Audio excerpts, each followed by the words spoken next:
Ах トゥ хоёр аваргыг шар асахад үйлжиж байв. Тэр хоёрыг хөрзөнгөө ховголоход найдан дөрөлг нарын залуус тусалж байлаа. Тэгтэл хоёр аваргыг хүргэн ах Пүрв начин ирж аваргуудын ховголдог хөрзөнчийг мөндөө харин чулуу нараа жижигдэж байна гэхэд намхан аварга үүнээс том чулуу хаанаас олох гэсэн юм гэв. Пүрв ч юм хэлсэнгүү чулуу олж ирэхээр яваадаг. Лувсан жамбаа аварга наадах чинь яах чаргагүй нэг новшоолж ирэхэндээ гэхэд дүүн новшоолж ирээд юу базаагаа ажгээд тоосонгүй. Удсанчгүй хүргээ ах нь том чулуу өнхрүүлсээр ирэв. Дүүнийг харсан ах аварга нь за тэр хэлээгүй юу гэлээ.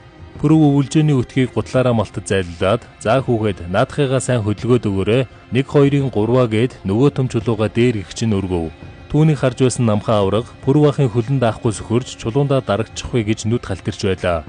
Тэрбээр өргөсөн чулууга шитгэхэд хөрзөн бут өсрөв.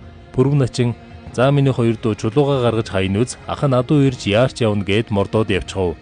Хоёр аварга тэр чулууг өргөж гаргах гэж жаахан оролдоод барсангүй. Уг чулуу одоо хүртэл тэдний үлжөөнд байдаг ажээ. Монгол үндэсний бүх хурдан морийг багтаасан 400 гаруй зураг тайлбар намтартай Дэв Монгол гэрэл зургийн цомог номын сүүлийн захиалгуудаа авч байна. Холбогдох утас 7230 тэгтэг 39.